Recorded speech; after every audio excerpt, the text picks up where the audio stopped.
All right, welcome everybody to the Teach Coach Mentor podcast. I'm your host, Mike Wish, and today I have an amazing guest that I'm really excited about. Her name is Kendall Morris, and we met up on, I think, LinkedIn. You reached out, we met up on LinkedIn earlier today, but before that, I think you reached out via email because you heard about the show. And I hope if I can give you some words that you liked it and you were interested in what was going on. And then we met a couple of weeks ago, and I won't give anything away. You've got a really cool background and a really cool story. So welcome to the show. And please tell us and the audience a little bit about yourself and who you are. Sure. Well, first of all, thank you so much for having me. I love when there are important conversations around helping young people go out and own their futures and really charge forward with tools that we can help them with. And right now, I think you're doing really great things to help surface different and innovative ways to make that happen. And so my name is Kendall. I'm the founder and CEO of Founders Mark, which is an organization that focuses on youth-serving organizations. We serve them to help young people be empowered to own their futures. And we do that by focusing on building durable skills for them. So think about things like leadership and creativity and problem solving and grit. We use entrepreneurship as the vehicle to teach and practice those skills because we know there is nothing like hands-on learning with messy challenges that are really delivering real outcomes. That's where there's a major transition from knowledge intake to actual application and evidence of the work they do. So that's the work we do at Founders Mark, and I'm really excited to be here to talk about it today. Well, I'm excited to talk to you because, so right now my audience knows I'm an entrepreneur, but I have this teaching background thing. And so I get a lot of teachers on the podcast, high school and college, and I also get coaches, but they're predominantly kind of entrepreneurial coaches or business coaches. But then here I have both of those in one person, which I haven't had before. So I'm really excited about that. And I want to back up to see, like, how did you, before I ask you a whole myriad of questions about this, because I have many, I'm sure the audience does too. I want to back up to find out, like, how did you get into this space? Were you a teacher at first? Were you a business person? And then, like, what brought you to where you are now with this company? Sure. So my background initially out of college, I went to college to be a school teacher. I loved the mission of education. I believe deeply that every person deserves a solid education to make their way in life. And I grew up in a household where that was highly valued. And so I knew I wanted to be a teacher from a young age, but I also wanted to be a stay-at-home mom.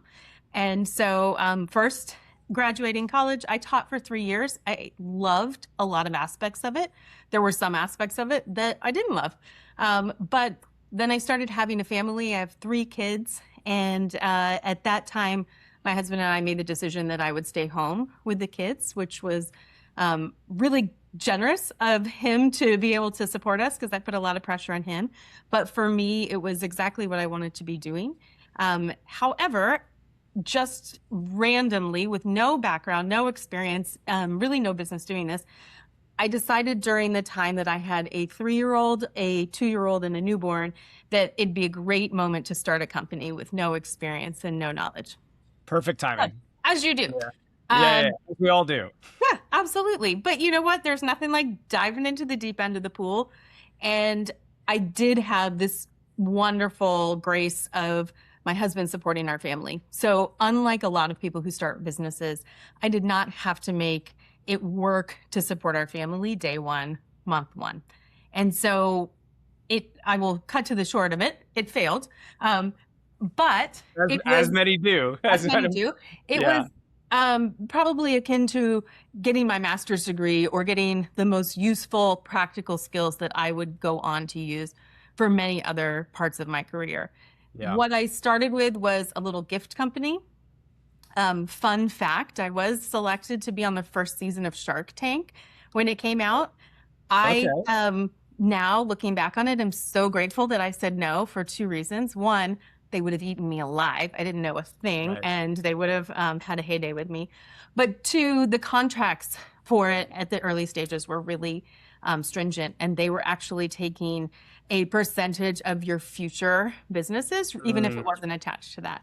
Smart on their part, but not good. So luckily, I did have the foresight to say, I'll pass on that when I couldn't negotiate my way out of that. That business taught me so much. And what it really did was help launch me into the next 3 companies that I co-founded with other people. So while it wasn't successful on its own, what I found was that I kept gravitating towards marketing efforts to build my business. I didn't ever study marketing. I didn't know it was a thing I was interested in or had a talent for. But because I started tracking where I was spending all my time, it started to become a little bit more evident that that was a place that maybe I should spend some time on. Happened to be that at the time that we started that gift business is just by happenstance, the same time that social media came out of the colleges and became accessible to the rest of us. Now, for your younger audiences, they won't even believe this ever existed, but there was a time when there was no pay to play on social media. It was highly organic. You could get access to really amazing thought leaders very quickly. And what I observed, I think because of my teaching background, was that it was another vehicle for learning and translation. And so the marketers at the time who had been trained and studied marketing had a very specific vehicle for marketing. That was TV, that was radio, that was print. And it was, we come up with an idea, we tell you what it is, it'll catch the potential customers. And what I was observing happening in social media was very different. And so that launched into the next business I co-founded with 2 other women. It was a social media company, and we were fortunate enough to have Verizon as our first client. So that really set the bar very high, one, for the opportunity for us to learn amazing things by working at that level of audience and exposure. But 2, it gave us the confidence and, frankly, the credibility with other large companies. So that grew into a marketing company that served mostly Fortune 500, some larger national nonprofits as well. And during that time period, I started to be one of the people who was doing the most recruiting, interviewing, talent pipeline for our company.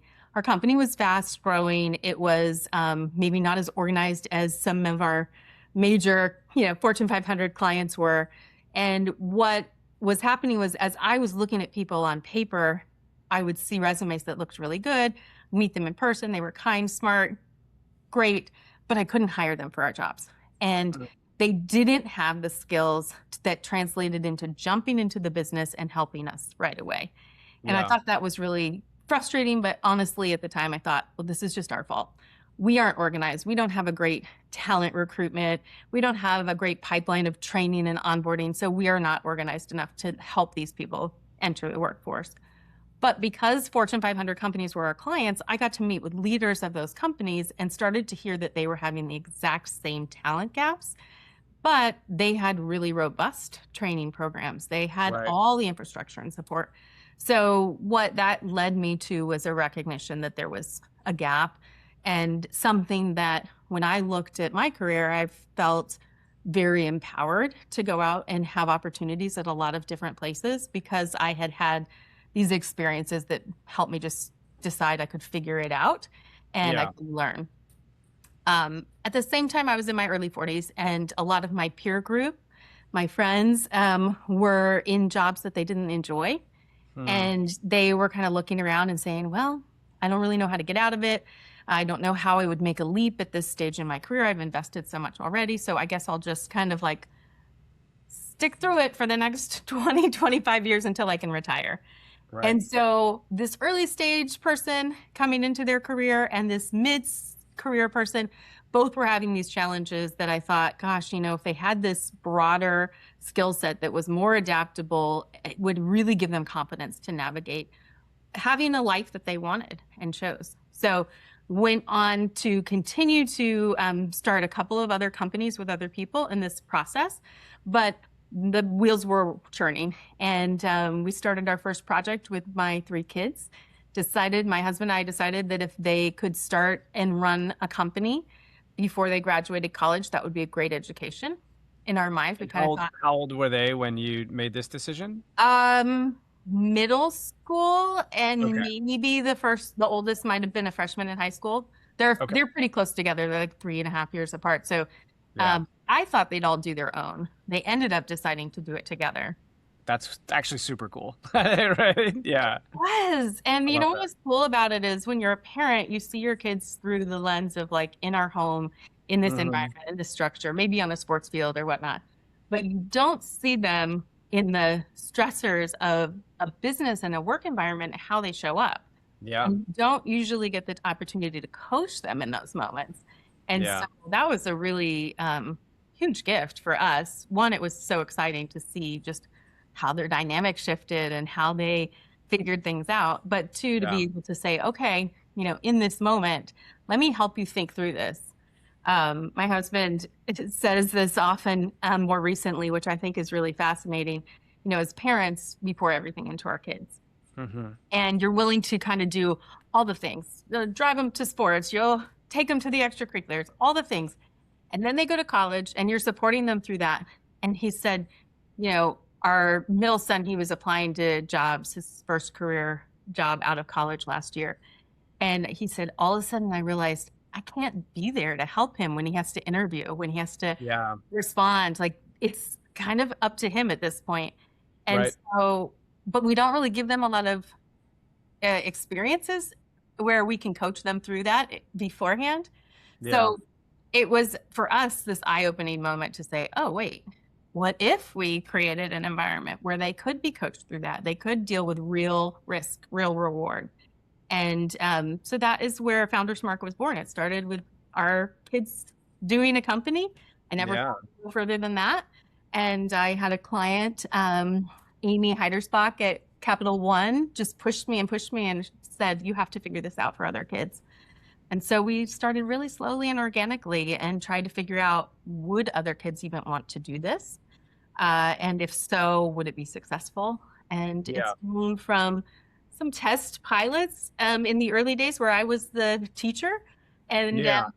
to a place now where we have programs in, I think, 8 states across the country and are actively working to grow impact all the way across the country.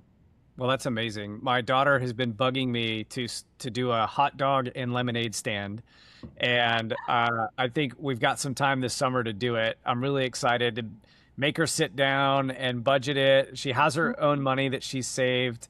She's gonna rent a table from me, and we're gonna do it together and see how it goes. But I want to ask you back up a little bit because you'd mentioned durable skills, Mhm. and you've decided to teach those durable skills through entrepreneurship. And so I've got like a series of questions, but we'll just start with 2 or 3 here and answer them in any order you like. But I guess number one is like, what are those skills Mhm. and how do we know that they cross domains? Because certainly if we scope it down to say just academic subjects, English doesn't necessarily port into math, Mhm. doesn't necessarily port into history always. And so I think sometimes we convince ourselves that we should take a lot of subjects Mhm. because academically speaking, if I learn a lot about one domain, I can transfer that to other domains. And the science doesn't really show that. And then kind of parallel to that are like these non-academic skills, abilities that Mhm. we might associate with character or we might associate with our personality, whether it be conscientiousness or you mentioned grit. We have Mhm. all these kind of other associations or qualities that we want to build in our kids. And one, I guess, follow-on question beyond what are the specific skill sets that you're developing. Two would be how are you developing them specifically through entrepreneurship? And then three, like how do you know that those skills are transferable Mhm. outside of just the entrepreneurial domain? Yeah. That's a lot that I just threw at you, but take your time. Yeah. Great questions. So I will say that everything we do is built on the foundation and basis of education that kids are getting in schools. They Hmm. don't come to us. This is not a substitute for core education. This Right. is a complement to it. And we operate under the assumption that they can read and write and do basic math when they're working with us. And so that still remains essential to their success. And I don't want to confuse that in any way, because it is so critical to the outcomes of their success. What we observed was that there was this other layer of application that was where I was seeing the gaps. So, for example, I'd see these young people coming to me and they had amazing resumes and they had been top of their class at UVA and they had, been president of this club or whatnot. And they had had a lifetime of achievements. And what they hadn't had was a lot of environments where they could fail, figure out what that felt like, and figure out, well, that's not just failing, that's just moving to the next piece of data that has been informed, right? And so we use this set of what we have come fondly to call durable skills, kind of coincidentally. So we identified 6 skills that we wanted kids to learn. Those were leadership, problem solving, grit, creativity, economics, and collaboration. And that combination of things kind of naturally shows up if you are forced to be the one and sole owner of a business. So that's really great. And I can talk to each of those as to why we picked those. But as we were doing this work and continuing to refine and decide what was really important, we happened upon an amazing organization. If you don't know it, I highly recommend looking it up.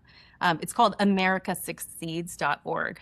And along the way, while we were doing curriculum, what they were doing is policy work and great research.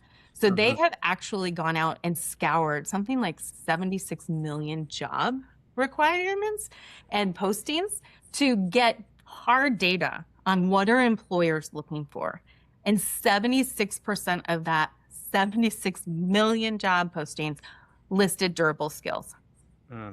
In addition to that, Forbes has very similar data when they study what are our top organizations, as well as World Economic Forum's Future of Jobs report. And we watch all of the different data pieces that we can find, because we know the world continues to change.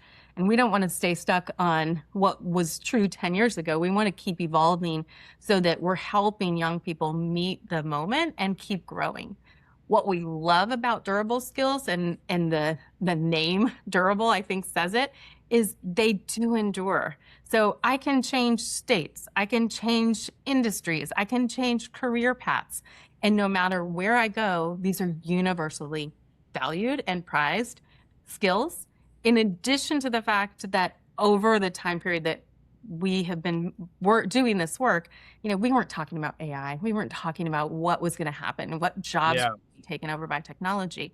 But I will say that those innately human skills are the ones that continue to be most important for these kids to have, because it allows them to navigate in this world where, frankly, none of us know what the career paths in 10 and 15 years are going to look like. Yeah.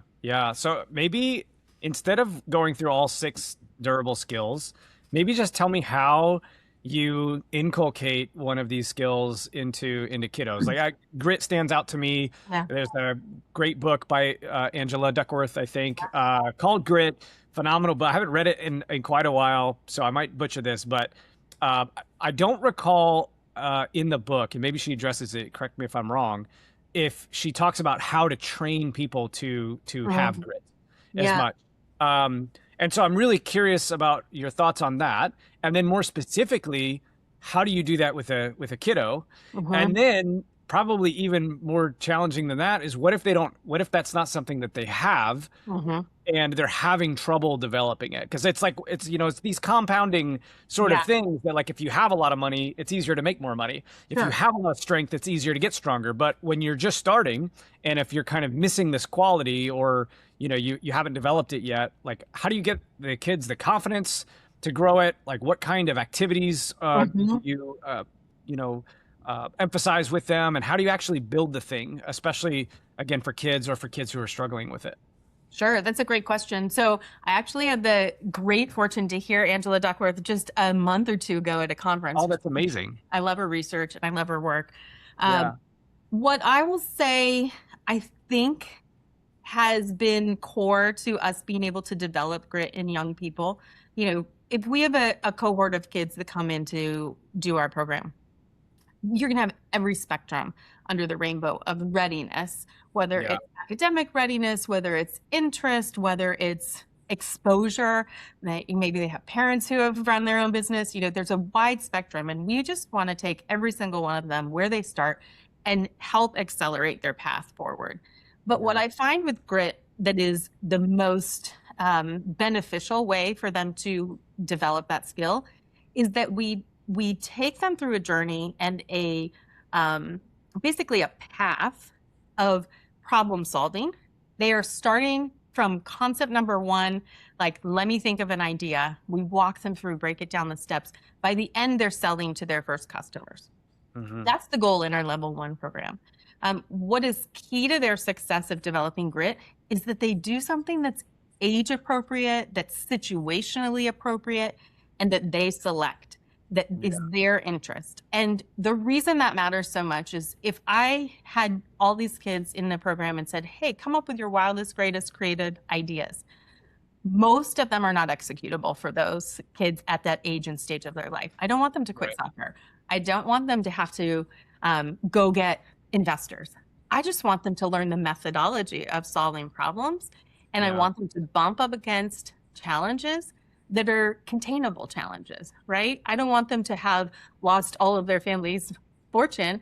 I want them to, maybe they find out that when they're selling lemonade and hot dogs, that instead of pricing it at the cost price and coming home with basically break even, they have an opportunity to price it differently. The risk and reward needs to be built in there, but it needs to be contained. And so that ability to scale that risk and reward as they get more mature, as they get more experiences, they do it naturally, because the second time they are exposed to something and experience it, they've already got a little more confidence. They're going to take a bigger risk. They're going to place a bigger bet on themselves, and they're going to do it with more knowledge, so they're more likely to be successful. So it kind of builds itself as they go through this process. Yeah, it's good. I think it was James, I can't remember his last name, Atomic Habits author, right? He said, what, 1% a day for a year is a 37 times increase, right? Yeah. So those little mini failures, those little mini struggles, they're not valueless. In fact, they're like the most important thing in the world. And a year later, they have a very successful hot dog and lemonade business, hopefully. So, well, I remember when I started my first business with my mom, and I literally had these 3 kids that were all in diapers. Like, I had no time and I had no knowledge. But at bed, after they went to bed, I would get to do a little bit of work. And if I was, had enough energy, maybe I'd work for an hour, maybe 2, who knows? But the kind of repeating thought in my head was, if I do something, something might happen. If I do nothing, guaranteed nothing will happen.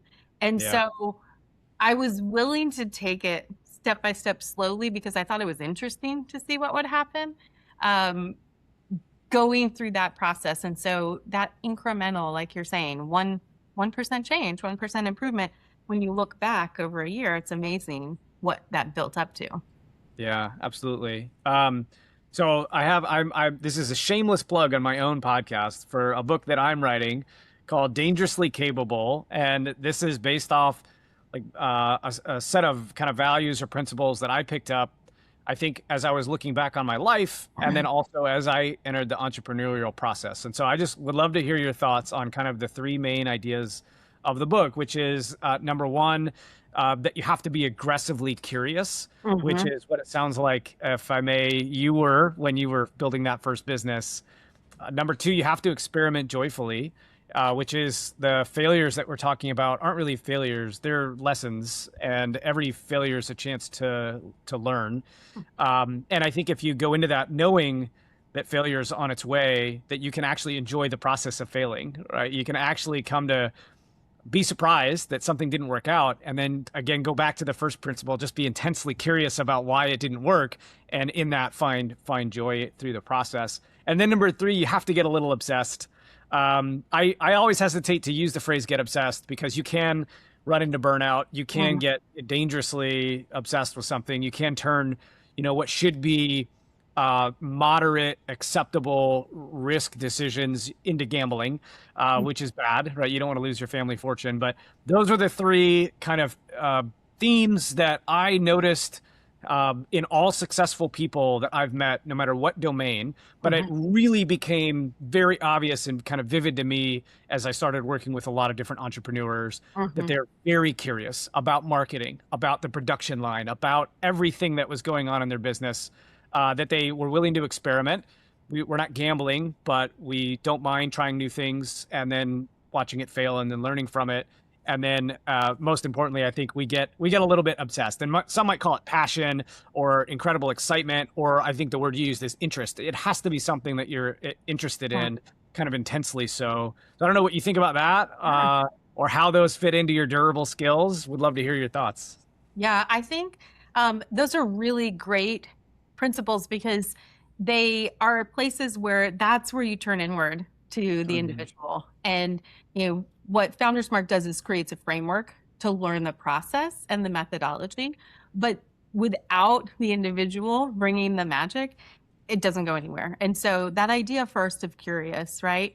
Everybody in the world has something they could be curious about. Now, it may be something that I'm not curious about at all, but that doesn't mean that it's not a valid opportunity in the marketplace. And so we always start our programming with an exploration for young people of where are your skills, where are your talents, and what do you really love doing?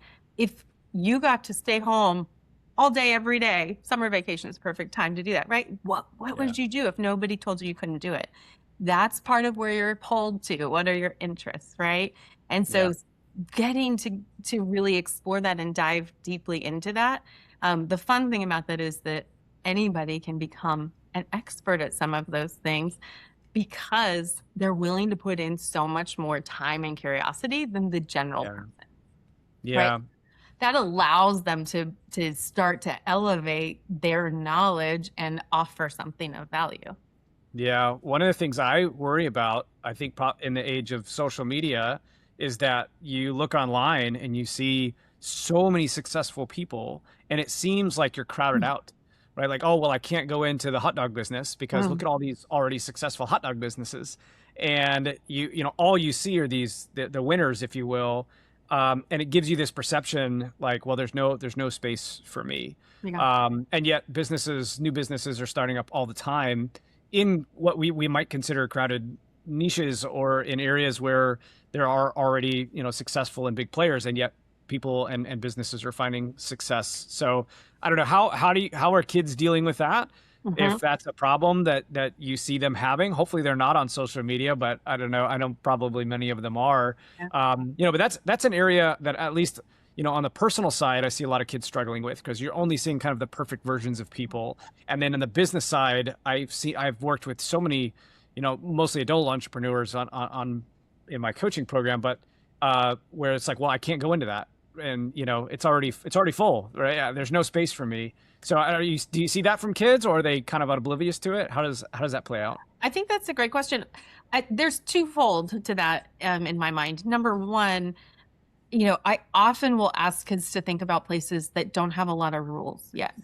So, I was lucky. I entered marketing through what I call the back door, which was social media when it was undefined. Nobody knew what was going to work and what wasn't. So we got to shape it and craft it together. Yeah. So sometimes that's an easier entry point because you don't have to have all of the qualifications and recs that maybe an industry has built up over years. Now, I wouldn't practice that with medicine or something that has a real regimen. But for a young person, if we ask them to think about where are there places in your life, in your neighborhood, in your community that haven't been fully explored or where there's maybe room for space and innovation? And the other thing is that kids are wildly creative. They are. They are so much more creative than we are. They know Yeah. what you're willing to spend. And Yeah. frankly, some of the access that they have to technology is really different than when we grew up. I couldn't Google anything. I Yeah. couldn't research anything and find out anything unless I went to the library or I went to the mall or I went to the grocery store. And Yeah. now at their fingertips, even if they live in a really rural community or even if they aren't able to be driven around town to do things, they actually have access to information if they're curious. And so that opens up different doorways for them. And there's no reason why people can't buy hot dogs in every town in America, right? And in That's fact, right. they do. And so then you Yeah. start to get into the exploration of, well, there's a lot of ways to differentiate your business. You can differentiate by price, by quality, That's by right. creative innovations, branding. There's Let's so niche many down. different ways Yeah. about what you're offering. And so we get Yeah. into that a little bit, and that's a place that they have a lot of fun. Well, that's amazing. Kendall, the whole thing sounds awesome. I don't know how I can enroll my daughter into this into your program, but I would love to try. Maybe if you could just tell folks where they can find your website, if they're interested, find you and find out more about what you're doing and how your program works. Where can they go? Absolutely. So you can always reach out to me directly on LinkedIn at Kendall Morris. Also, our organization is called foundersmark.com. It's founders-mark.com to get directly to our website. You can also find us on social media platforms. We partner with any organization that serves youth. So we're very fortunate to partner with organizations like YMCAs, Boys and Girls Clubs, colleges, schools, summer camps. So if that's something that appeals to you or you feel like is a need in your community, we are always happy to talk to organizations. We have a train the trainer model. So we've actually developed training to allow there to be a much greater access to our programming. And we've really thought through how do we make it accessible to as many kids as possible. So one of the things we're really proud of is that regardless of life circumstances, regardless of the way that kids are showing up, we have found that this program is highly adaptable and adaptable to their needs based on where they are. So we get to work with the Department of Blind, Vision Impaired, and those kids have really thrived in this program. We've gotten to work with kids at schools with dyslexia and ADHD, organizations that are seeking different solutions and different answers. Another place that's really popular for our work is organizations that are seeking ways to think about workforce development, but also social and economic mobility for young people, and giving them tools that they can harness and be empowered to change their own future is one of the ways that we're really looking to help more organizations. Yeah, that's amazing. Let's finish up on my favorite question to end on. It's a two-parter. So number one is, what advice would you have for the audience? And I suppose in this case, maybe it would be for the parents who have kiddos and they want to do some of this on their own in their own house with their own kids. What advice would you give them? And then kind of more of an existential question that I always ask is, at the end of your life, when you're looking back on everything that you've done and everything that you've accomplished, what's the one thing that is really going to leave you at peace and, remind you that you did it and it was worth it and you can move on happily? Sure. So you've got really good questions. Give me the first one. The first one is advice for parents who might be interested in just doing your program, but kind of on their own with their kiddos. Yeah, absolutely. So we do offer a little free workshop. It's downloadable on our website. So if you go into a tab that's called Biz Explorer, we're going to be loading more workshops in there later this year. So I would encourage you, if you're just looking for like, what's a, 1-2 hour activity to get my kids thinking this way, jump in there. The biggest advice I would have is don't limit your kids. Understand that they have so much more potential to do and be now, regardless of the age that they are at. And I think kids are growing up in a really challenging environment where everything is scheduled for them. Everything is selected for them. Their classes, their track to college, their athletic endeavors, whatever it is. And we aren't giving them a lot of space to make decisions, to kind of dream and then reorient those dreams based on external feedback. Often what we're looking for is, how do I get the A? How do I get the highest grade? Well, that's a really systematic way of succeeding, but it's not real life outside of the academic world. It's not what's Yeah. going to always help them be successful post graduation. And I'm helping a good number of college grads because they're in the job market right now and they're struggling to find Yeah. jobs. And so we're kind of talking about, how do we translate these skills that you do have, very talented and qualified, but how do we translate them into a language that others can use in the environment? So biggest thing for parents is get your kids to try things and give them the space. Don't solve it for them. Just let them experiment and play. Yeah. Yeah, that's great. And by the way, all of your websites, your LinkedIn, all that's going to be in the show notes. So if you're looking for, if you forgot what she said, where to go, don't worry, it's in the show notes. Just click on the link and go check it out. And then the last question is, how do you make sure, what is a meaningful life at the end of the day? And how do you know when you look back that you've done it right and that you don't have, you don't have any regrets and you lived it to the fullest? Well, I think, my family has always been my biggest, highest priority and the thing I'm most proud of. Having 3 amazing children and a wonderful husband. Beyond that, I really am hoping that I can help other people live the life that they choose to live. It's not about going a certain path or a certain career or a certain outcome financially. It's about having the optionality and choice to make the decisions for yourself at every stage of your life. And for all of us, that changes often. And if we feel stuck or trapped that we can't make change or choice and we have to do something, that's the place that really breaks my heart for people. So I would say giving more people access to the tools that let them have choice and optionality throughout their lifetime is what I'll be really proud of. That's a great answer, Kendall. I really appreciate you coming on the show. Thank you so much. Enjoyed having you on, and hopefully you enjoyed it as well. Thank you for having me. All right. Thanks. Bye.